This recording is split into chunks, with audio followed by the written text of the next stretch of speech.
Stage पर विराजमान अपने अपने क्षेत्र के दिग्गज लोग जिनकी आप वाणी सुन चुके हैं, और कमलेश भाई,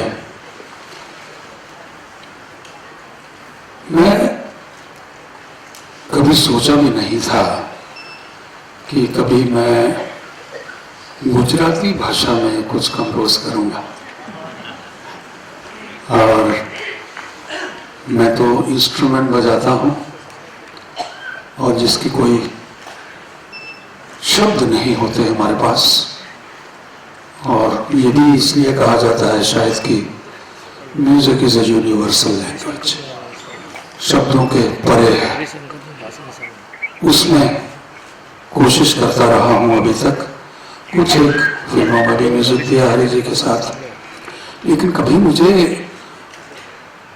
गुजराती गजल कंपोज करना होगा ये ख्वाब में भी नहीं सोचा था। और ये क्रेडिट जाता है कमलेश भाई को।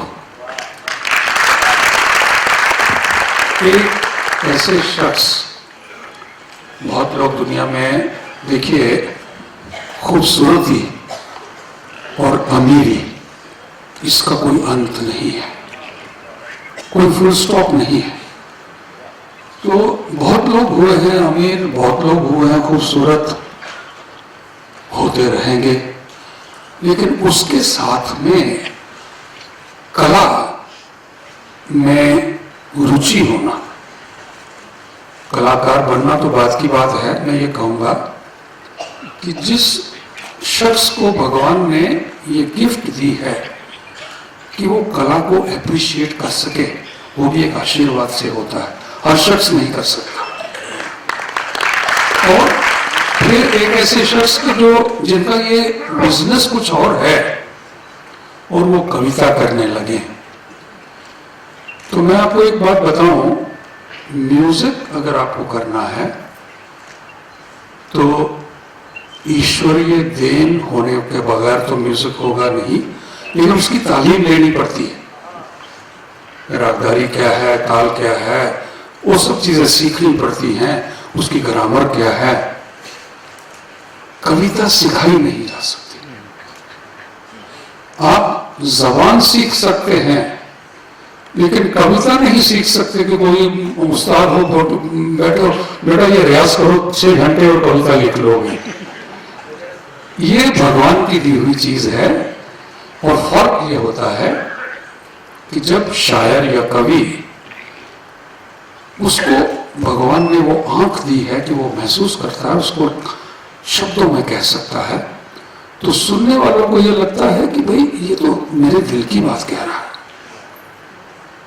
और वो महसूस कर रहा है सुनने वाला, लेकिन उसको वो प्रतिभा नहीं दी गई। उसको उतनी प्रतिभा दी गई कि तुम इसको महसूस कर पाओ। और कई ऐसे भी हैं जिनको प्रतिभा ही नहीं है कि महसूस भी करें। उन्होंने वैसे सत्कर्म शायद नहीं किए। तो कमलेश भाई बहुत सारा खजाना, मैं ये भी एक आप दोहरा दूं इस बात को, मैं अक्सर कहता हूं कि म्यूजिशियन हो, कवि हो, तो कोई भी अपने फील्ड में डॉक्टर साहब हैं जो एक्स्ट्राऑर्डिनरी काम करते हैं, वो एक जीवन में नहीं बनते। अभी आजकल अभी डॉलर और रुपए की बात हो रही थी, तो मैं भी एफडी की बात कर दूं कि एफडी आप रखते हैं और 300 साल आप भूल जाते हैं कि मैंने रखा था, और फिर आपको वो इंटरेस्ट के साथ मिलता है। तभी आप ऐसे कलाकार बनते हैं, शायर बनते हैं, पेंटर बनते हैं, क्योंकि इतने लोग सीखते हैं उसमें चंद ही लोग क्यों बन जाते हैं। अभी यहां पर एक और शख्सियत ऐसी बैठे हुए हैं, पंडित अरविंद भाई पारिक, बिजनेसमैन होने के बावजूद ऐसा काम संगीत में किया कभी कोई सोच भी नहीं सकता।